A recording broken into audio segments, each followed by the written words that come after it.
Sekarang saya harus ngambil video tengah malam untuk menghindari tukang batagor lewat.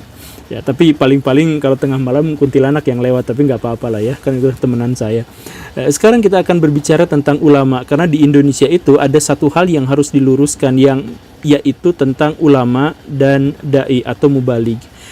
Perbedaan antara keduanya itu harus benar-benar ditekankan, karena kalau tidak ditekankan maka dampaknya akan menjadi sangat fatal.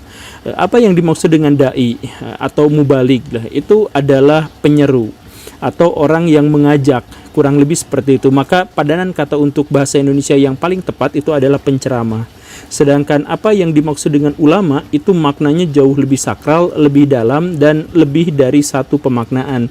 Makna yang pertama dari ulama itu adalah bahwa dia adalah yang mengetahui atau yang memiliki ilmu atau yang memiliki kepakaran dalam ilmu tertentu, dalam spesifikasi tertentu. Maka terjemahan yang paling enak untuk bahasa Indonesia untuk ulama itu adalah pakar atau ilmuwan. Begitu. Tetapi di dalam Al-Qur'an ada definisi yang lain yang saya sebut tadi sebagai lebih sakral, lebih transendental. Yang dimaksud dengan ulama itu adalah orang-orang yang takut kepada Tuhannya. Nah, takut pada Tuhannya itu artinya ini adalah kualitas mental, bukan kualitas intelektual seperti definisi yang pertama tadi. Kualitas mental yang terkait dengan takut kepada Tuhan itu artinya dia berkesadaran tentang Tuhan, karena itu dia menjadi takut terhadap Tuhan. Nah, apa itu takut? Dalam hal ini maka terjemahannya itu menjadi takwa. Karena baik takut maupun takwa itu sama-sama diambil dari bahasa Arab dan berasal dari sumber kata yang sama. Maka nama lain dari ulama adalah muttaqin atau orang yang bertakwa. Kurang lebih seperti itu. Lalu apa juga yang dimaksud dengan takwa? Nah, ini kalau kita nanya kepada guru PKN, biasanya mereka akan menjawab yang dimaksud dengan bertakwa itu adalah menjalankan seluruh perintah Tuhan dan menjauhi larangannya. Sebenarnya ini adalah definisi yang rancu dan tidak memiliki sumber sama sekali. Saya pernah dulu menelusur dari mana sesungguhnya definisi ini, tetapi saya tidak bisa menemukan siapa orang yang pertama kali mendefinisikan ini. Kenapa saya harus mencari-cari siapa orang yang pertama kali mendefinisikan ini? Karena ini adalah definisi yang rancu, setidaknya dalam sudut pandang agama Islam.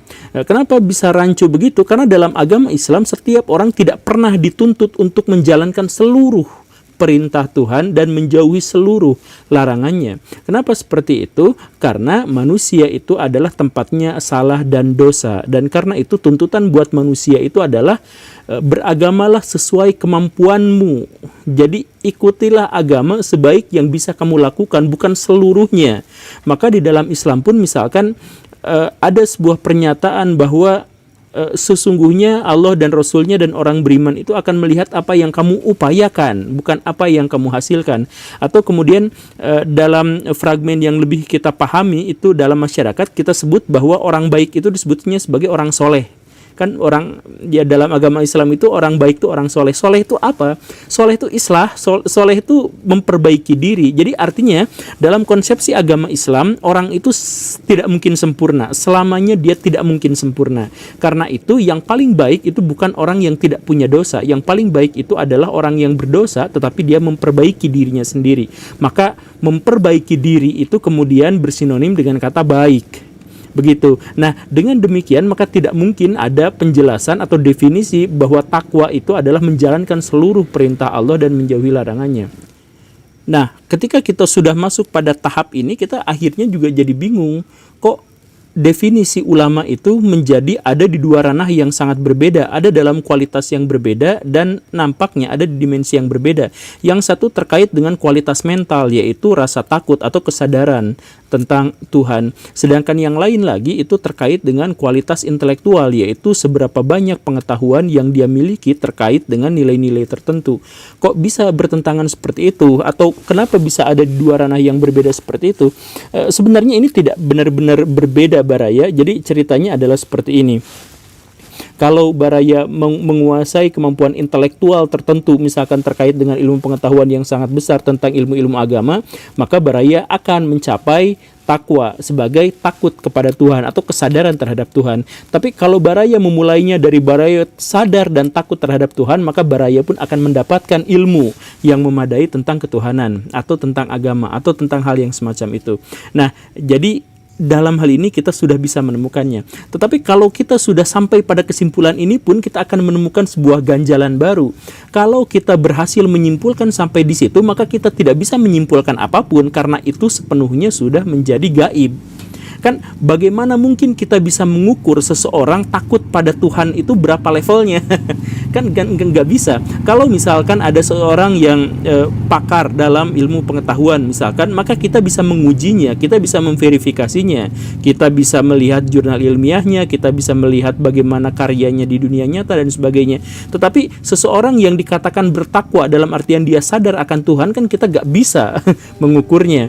Nah, tetapi kalau tidak bisa diukur, bagaimana mungkin ceritanya ulama-ulama sepanjang sejarah atau dalam tradisi klasik orang-orang Islam berani-beraninya mendefinisikan para ulama? Kalau ulama itu tidak terdefinisikan, kenapa malah di sini terdefinisikan? Nah, alasannya adalah karena kesadaran akan Tuhan itu, atau seberapa banyaknya ilmu yang kita miliki tentang nilai-nilai ketuhanan itu, pasti akan termanifestasi dalam kehidupan sehari-hari, akan termanifestasi dalam kehidupan yang nyata. Karena iman itu adalah keyakinan dalam hati, kemudian diucapkan secara lisan dan mewujud dalam perbuatan. Kan seperti itu. Maka misalkan begini, kita ketemu sama sosok yang namanya Gus Baha. Apakah dia seorang ulama? Nah, kan pertanyaannya begitu ya. Apakah beliau itu adalah seorang ulama? Kalau kita melihat dalam satu sisi intelektual misalkan, bahwa beliau itu bukan profesor, bahkan sekolahnya pun kita gak tahu kan, dia mondok ya. Tetapi ketika dia dianggap sebagai salah satu rujukan utama bagi profesor-profesor di Indonesia terkait dengan tafsir, fikih, dan hadis, maka kita bisa mengetahui kepakarannya. Dan karena kita sudah mengetahui kepakarannya, maka dalam satu sisi itu kita bisa mengetahui bahwa beliau itu adalah ulama. Begitu. Lalu bagaimana juga dengan sisi yang lainnya, bahwa dia itu harus mendekatkan diri pada Tuhan, atau dia memiliki kesadaran yang kuat terhadap Tuhan. Nah, kesadaran yang kuat terhadap Tuhan itu nampak dari kehidupan kesehariannya. Misalkan ketika beliau itu ceramah, maka beliau tampil apa adanya. Tampil apa adanya dalam artian ngomongnya bahasa Jawa. Kemudian penampilannya adalah penampilan yang tidak dineko-neko, dia hanya pakai peci yang nemplok di kepalanya doang itu, bajunya putih, dan atau mungkin itu saja, yang kadang-kadang kancingnya lepas, 1-2 di atasnya, kemudian pakai sarung di bawahnya, dan lain sebagainya. Nah, hal yang semacam ini adalah hal yang sepele, tetapi maksudnya begini Baraya, seseorang yang memiliki kedekatan dengan Tuhan, atau seseorang yang memiliki kesadaran akan Tuhan, maka dia tidak mungkin, saya garis bawahi ya, maka dia tidak mungkin menjadikan dirinya dicampuri dengan atribut-atribut yang tidak dia miliki. Maksudnya begini, saya pernah ikut pada sebuah kajian dari seorang mubalik paling terkenal di Indonesia. Saya tidak sebutkan namanya, tapi paling terkenal se-Indonesia. Acaranya itu live di TV, ditayangin, tapi saya ada di depannya dia pada waktu itu. Nah, ketika live-nya itu berhenti gara-gara jeda iklan, itu beliau ke belakang, si ulama, si mubaligya itu ke belakang, kemudian kembali lagi dengan wajahnya yang sudah lebih bersinar, lebih bedak, karena pakai pemutih kayak gitulah. Dia katakan kepada jamaah yang ada di situ, termasuk saya ada di sana, bahwa di layar televisi dia harus tampak lebih bersinar, tampak lebih cerah. Kan orang-orang Islam itu biasa, wah lihat wajahnya benar-benar tampak beriman dan sebagainya gitu kan. Nah, dia sadar itu, maka dia menggunakan itu. Seperti itu. Nah, orang-orang yang memiliki kesadaran akan Tuhan, maka dia tidak mungkin menambahkan atribut yang bukan miliknya sendiri. Hal semacam ini bisa kita lihat misalkan dalam definisi riya. Apa itu riya? Ingin kelihatan sama orang lain. Ini sebenarnya adalah salah satu dosa yang sangat besar di sisi Tuhan. Jadi pada prinsipnya bahwa Islam itu menuntut seseorang itu untuk ikhlas. Motif kehidupannya itu adalah benar-benar suci, benar-benar bersih. Nah, ketika motifnya itu terkait dengan manusia, maka ini disebutnya riya. Nah, ketika kita sholat, dari mana kita tahu bahwa sholat kita ini riya atau tidak? Kan kita tidak tahu, itu kan urusan gaib, itu urusan dirinya dan Tuhan saja. Tetapi kita bisa mengetahui dari manifestasinya.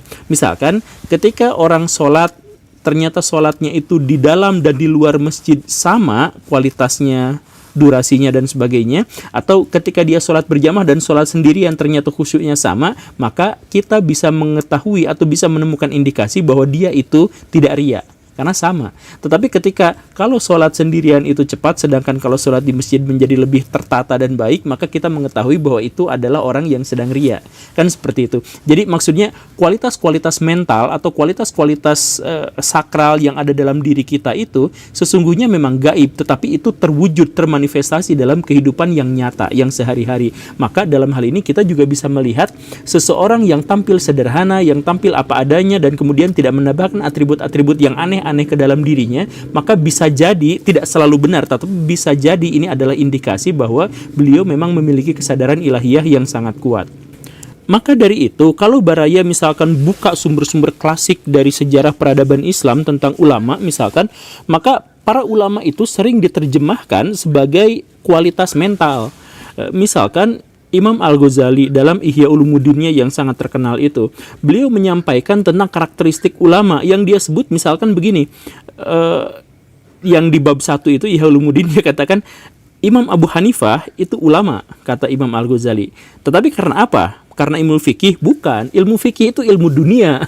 Kata Al-Ghazali itu ilmu fikih itu ilmu dunia. Yang membuat Abu Hanifah dianggap sebagai ulama adalah karena dia memiliki kedekatan dengan Tuhan.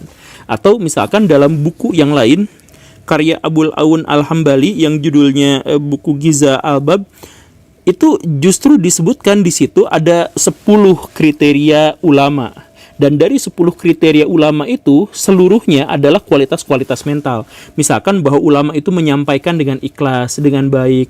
Kemudian dia pemaaf, dia membuka rumahnya sebaik-baiknya untuk masyarakat, tidak menutup diri, tidak sombong, tidak angkuh. Dia mudah sekali untuk bercengkrama dengan orang lain, tidak pernah mencela, tidak pernah memaki dan sebagainya.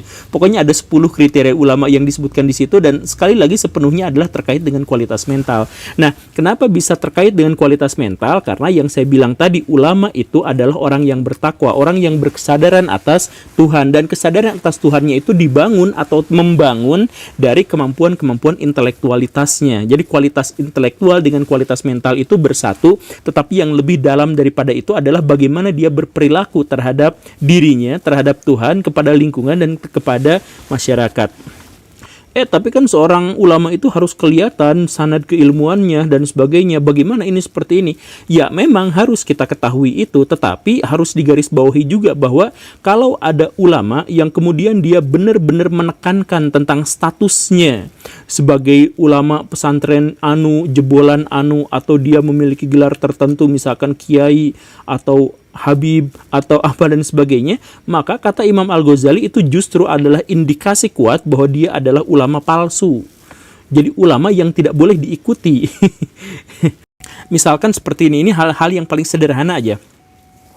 Nabi Muhammad menyampaikan bahwa tidak beriman orang yang suka mencela dan berkata kasar. Nah, sekarang kita mengetahui ada seorang ulama atau orang yang disebut sebagai ulama, tapi ngomongnya kasar luar biasa, atau dia sering sekali mencela pihak lain. Maka saya harus katakan berdasarkan hadis Nabi yang barusan itu, jangankan dia disebut ulama, imannya saja diragukan. Nabi sendiri yang mengatakan tidak beriman orang yang suka mencela dan orang yang suka berkata kasar. Nah, sekarang orang-orang atau masyarakat mengenal dia sebagai ulama karena gara-gara dia mengetahui tentang hadis dalam jumlah yang sangat banyak, mengetahui tafsir Quran dan sebagainya. Itu bukan kriteria utama. Kriteria utamanya itu adalah terkait dengan kesadaran-kesadaran mental, kualitas-kualitas mental. Kalau dia baik, kalau dia santun, maka mungkin dia ulama. Tetapi kalau dia berkata kasar, dia tidak memiliki kemungkinan bahwa dirinya adalah ulama. Maka disinilah pentingnya sesuatu yang saya sampaikan di awal tadi, bahwa kita itu jangan sampai tidak bisa membedakan mana mubaligh atau dai dan mana ulama. Itu beda cerita. Kebanyakan di antara kita itu senang pada orang yang disebut sebagai ulama itu karena dia mubaligh, karena ngomongnya enaken, ada lucu-lucunya, pakai stand up komedi segala ngomongnya begitu ya. Terus ada aksen-aksen yang lucu dan sebagainya, dan karena itu kita senang terhadap ceramah-ceramahnya. Itu boleh Baraya senang pada ceramahnya, tetapi dia belum tentu ulama, dia mubaligh. Seperti itu. Karena kalau ulama itu dengan tanpa atribut apapun, dengan apa gitu, dia bisa menentramkan hati, dia bisa menguatkan iman, bahkan ketika dia tidak mengeluarkan apapun juga. Misalkan Ibnu Taimiyah itu pernah berhadapan dengan orang yang kesurupan. Orang yang kesurupan itu sama ulama-ulama yang lain, wah diruqyah, dijampe apa gitu ya. Datang Ibnu Taimiyah, baru aja datang belum ngapa-ngapain, kesurupannya sembuh. Kenapa seperti itu? Jadi orang yang memiliki kualitas keimanan yang sangat kuat, orang yang ulama beneran itu dia gak usah pakai gimmick apapun, dia sudah benar-benar menguatkan iman. Ketika kita ketemu sama orang, dia lihat senyumnya doang gak ngapa-ngapain, kita kerasa banget ada desiran, ada kekuatan batinia dari dia itu. Kan seperti itu. Sedangkan kalau ulama-ulama yang kita anggap sebagai ulama tetapi dia hanya sekedar mubalik saja, atau bahkan mungkin ulama su, maka itu tidak menjadi seperti itu. Jadi begini Baraya ceritanya. Ulama beneran itu pewaris para nabi. Kalau kita mengikutinya, maka kita mengikuti di jalan yang lurus. Tetapi kemudian ada ulama palsu atau ulama su. Ulama su itu sama Nabi Muhammad dikatakan sebagai makhluk paling busuk di kolong langit. Nah, jadi balik lagi misalkan ke kasus yang Gus Baha tadi itu. Apakah Gus Baha itu ulama atau bukan? Ya, sejauh yang kita ketahui. Jangan lihat dulu namanya, tapi lihat karakteristiknya. Apakah dia suka mencela atau tidak? Apakah iman kita bertambah kuat ketika mendengar ceramahnya atau tidak? Dan lain sebagainya. Maka itu adalah ulama asli. Tetapi kalau ada ulama yang kemudian ketika kita mendengar ceramahnya, kita menjadi tersulut emosi, kita menjadi susah untuk berintelektual, maka itu pasti adalah ulama palsu, ulama su yang harus kita tinggalkan. Begitu Baraya, semoga dipahami bersama. Sekali lagi, saya tidak sedang menekankan pada satu figur tertentu, tapi ini mah bisa umum terhadap siapapun. Banyak netizen yang memaksa saya untuk membahas tentang Mama Gufron yang kemarin viral. Saya sebenarnya sih nggak menjawab, karena ya ngapain juga, ini sebenarnya adalah sesuatu yang klise gitu dengan ajaran-ajaran yang sudah basi dan sebagainya. Tapi ketika saya kemarin membaca sedikit banyak tentang Mama Gufron, akhirnya saya setuju untuk membahas Mama Gufron, bikin video ini, karena ternyata beliau itu adalah murid dari Abuya Armin. Jadi salah satu orang yang sangat saya idolakan, karena beliau adalah orang yang sangat cerdas, ahli strategi yang sangat kuat. Bahkan ya walaupun secara fisik sebenarnya awal-awalnya agak cengeng, tapi kan akhir-akhirnya memang menunjukkan karakteristik yang kuat dan sangat berpengaruh terhadap akhir dari sebuah peperangan. Apalagi beliau itu adalah satu di antara sedikit sekali orang yang tahu bahwa di balik benteng Paradis itu ada laut, ada dunia yang lain. Itu Armin, tapi di kartun maaf ya, canda. Ya, tapi saya ingin menegaskan bahwa sebenarnya alasan saya untuk tidak bersemangat untuk membahas Mama Gufron itu adalah karena ide-idenya sebenarnya adalah ide yang sudah sangat basi dan bukan hanya dilakukan oleh beliau, tetapi juga dilakukan oleh banyak sekali ulama-ulama jahat di Indonesia, oknum-oknum Habib, kemudian para dukun dan sebagainya, itu sama. Jadi rumusannya sederhananya gini Baraya, kalau Baraya pengen dapat kekuasaan instan, maka Baraya harus membuat orang-orang tidak memiliki pilihan, sehingga dia akan menjadi bawahan yang baik. Kalau misalkan Baraya pengen jadi orang kaya secara instan, maka miskinkan orang lain. Kalau Baraya ingin menjadi orang pintar atau terlihat sebagai orang pintar, maka Baraya harus berhadapan dengan orang-orang bodoh gitu. Itu rumusannya sangat sederhana seperti itu, dan itulah yang dilakukan oleh Mama Gufron, oknum Habib, kiai-kiai palsu dan sebagainya. Tapi coba mari kita bahas sama-sama beberapa detail kecil yang kita sebut anggaplah sebagai rukun imun Mama Gufron dan teman-temannya gitu ya. Jadi yang pertama, mereka akan melontarkan sesuatu yang sangat-sangat menakutkan, mendoktrin manusia dengan rasa takut yang sangat luar biasa. Jadi mereka akan menekankan bahwa neraka itu sangat pedih, neraka itu sangat susah, sangat sakit, dan dari semua itu kita berpotensi besar untuk masuk ke dalamnya. Nah, ini sebenarnya adalah doktrin yang sebenarnya umum dan biasa-biasa aja. Ini adalah untuk menekankan bahwa setiap manusia harus melakukan hal-hal yang baik karena ancamannya adalah sesuatu yang sangat-sangat mengerikan. Sampai sebatas itu rukun imun yang pertama itu gak jadi masalah. Tapi ketika masuk ke dalam rukun imun yang kedua, nah itu mulai didoktrin dengan inferioritas. Jadi coba, dengan penderitaan di neraka yang sedemikian besar dan berbahaya itu, kalian punya bekal apa? Kalian gak punya. Jadi ditekankan, kalian gak punya apa-apa. Ibadah masih gak bener, mau sholat aja artinya gak hafal, mau baca Quran aja boro-boro menafsirkan, boro-boro mengerti, orang masih terbata-bata juga. Kan di doktrinnya seperti itu. Kalian tuh tidak bisa apa-apa. Dan karena itu ketika kalian tidak bisa apa-apa, maksiat masih banyak dan sebagainya, potensi masuk ke dalam neraka yang sangat mengerikan itu menjadi potensi yang sangat besar.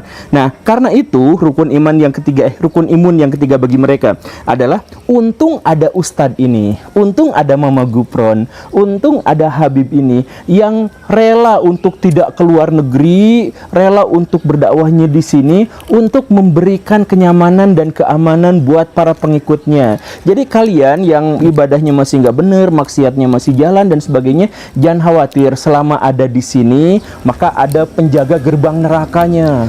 Makanya silahkan cukup tunduk patuh saja, mengabdi melayani pada Habib ini, pada Mama Gufron ini, cukup untuk ikhlas saja. Karena kemarin-kemarin juga tuh ada muridnya Habib Anu, muridnya Kiai Anu, gak pernah sholat, gak pernah apa, tapi hanya gara cinta pada dia, pada si Habib Anu, pada Mama Gufron apa dan sebagainya, maka dia masuk surga tanpa hisab. Nah gitu kan, itu yang ketiganya. Kemudian yang keempatnya itu adalah mulai ditekankan, kenapa emang dengan orang yang dimaksud itu? Oh, karena orang ini punya mukjizat, bahasa mereka punya karomah. Mereka bisa ngobrol dengan malaikat, bahkan menghardik malaikat.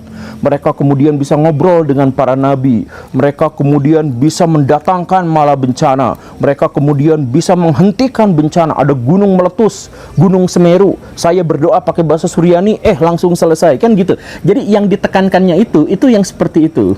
Iya kan? Ya, Baraya pasti ngerti dengan doktrin-doktrin semacam itu. Kemudian doktrin yang berikutnya atau imun yang berikutnya, rukun imun yang berikutnya itu adalah bikin eksklusivitas.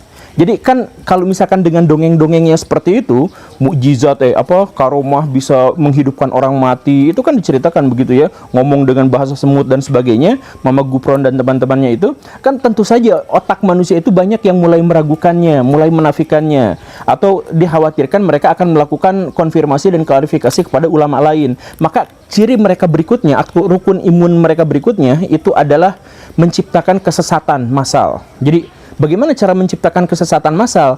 Jangan biarkan mereka bertanya pada pihak lain. Makanya ketika doktrin berikutnya itu adalah hati-hati, jangan ikutin pendapat itu. Hati-hati, setiap kata-kata dan tindakan itu pasti akan dimintai pertanggungjawaban di akhirat.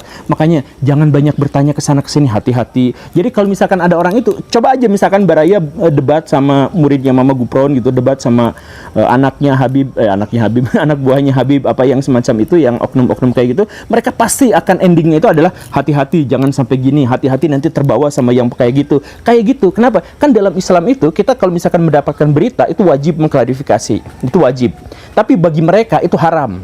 Karena takut ketahuan bohongnya, makanya mereka akan bilang hati-hati jangan ke pengajian itu. Langsung mereka bikin cap-cap yang lain gitu. Wah itu mah Wahabi, wah itu mah Islam ini, wah itu mah begitu. Nah, bikin cap-cap yang semacam itu, biar kita semua itu tidak melakukan konfirmasi. Jadi kesesatan yang sudah masuk ke dalam diri kita itu akhirnya langgeng, lestari dalam diri kita. Sama seperti Baraya ibaratkan misalkan kalau Baraya tersesat di gunung, sebenarnya Baraya itu sangat berpotensi untuk bisa kembali ke peradaban. Lebih banyak orang tersesat yang kembali ke peradaban daripada yang tersesat sampai meninggal di gunung. Iya kan, seperti itu. Kenapa bisa seperti itu? Karena orang bisa bertanya. Ada pendaki lain bertanya, ada apa bertanya, petugas yang lagi keliling bertanya gitu kan. Ada monyet jalan-jalan, kita bisa tanya ke situ. Nah, tapi kalau mereka itu karakteristiknya adalah, kalau misalkan ada pendaki yang lain, hati-hati, jangan-jangan itu jin. Kalau misalkan kamu mendekatinya, kamu bertanya sama dia, maka akan semakin disesatkan. Makanya jangan bertanya, kan gitu. Jadi mereka juga seperti itu. Itu rukun imun yang kelima. Dan rukun imun yang keenam pada akhirnya itu adalah mengajak kita atau mengeksploitasi para pengikutnya masuk ke dalam percaturan politik bahkan tanpa kita sadari gitu. Jadi setelah mereka dapat banyak pengikut, kan dapat pengikutnya itu banyak karena udah ditakut-takutin, kemudian dikasih tahu bahwa kamilah satu-satunya jalan yang benar, bahwa tidak boleh dikonfirmasi kepada pihak lain. Pengikutnya kan menjadi banyak, menjadi ribuan, menjadi apa? Orang bertanya-tanya, kok orang kayak gini pengikutnya masih banyak? Ya iyalah, kan didoktrin gitu ya. Nah, setelah didoktrin seperti itu apa? Diajak. Jadi partai politik datang, Pak Mama Gupron atau Pak Habib Anu, Pak siapa, tolong dong, ini saya mau pilkada, mau pemilu, saya minta perolehan suara sekian-sekian. Oh boleh, karena kalau saya mengeluarkan kata-kata itu semua murid pengikut saya itu ikut. Jadi sok aja.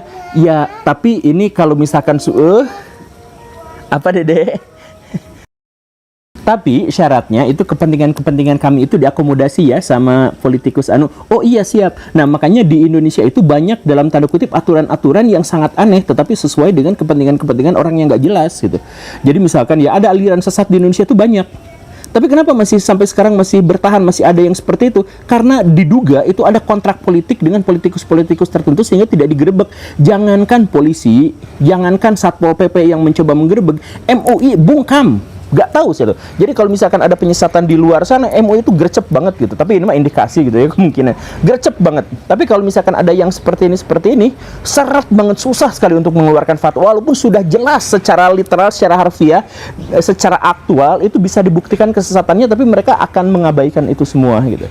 Nah gitu kan, ya mungkin diduga. Nah kalau yang lobby politik ini tidak bisa saya buktikan, makanya saya hanya bisa menduga gitu.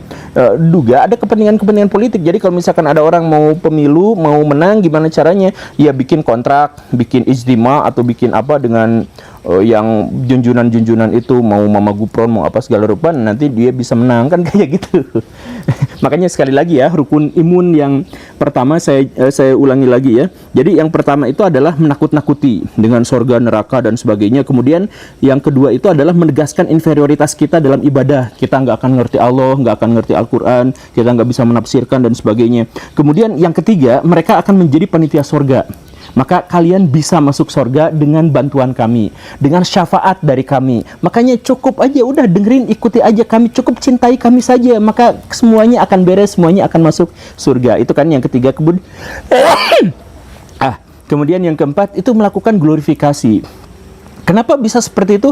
Ya karena kami adalah keturunan dari Anu, karena kami sudah mencapai akhirat, karena kami sudah bisa bertemu dengan para nabi, sudah bisa bahasa semut, sudah bisa bahasa T-Rex, sudah bisa bahasa asteroid, bahasa alien dan sebagainya. Karena kami itu memiliki karomah, dengan karomah yang bisa menghidupkan orang mati, menurunkan hujan dan sebagainya. Itu yang keempat. Kemudian yang kelima itu adalah melakukan penyesatan, yaitu hati-hati, ya, jangan ikutin situ, hati-hati, jangan ikutin situ. Nanti kata-kata kamu akan dimintai pertanggungjawabannya, hati-hati. Itu yang kelima. Dan kemudian yang terakhir, baru mereka akan dieksploitasi untuk kepentingan-kepentingan politik.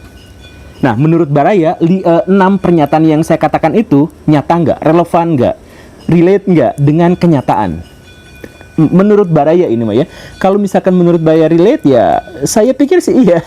Makanya silahkan cek. Makanya ya, kalau misalkan Baraya dapat sebuah berita atau pernyataan dari saya nih, pernyataan dari saya, langsung klarifikasi. Saya mah nggak menyatakan, saya nggak pernah mengklaim bahwa saya yang paling benar, enggak. Saya ngajak Baraya untuk langsung klarifikasi, datang ke pengajian-pengajian mereka, kemudian merasakan bahwa 6 rukun imun yang saya sebutkan ini pasti Baraya akan merasakannya.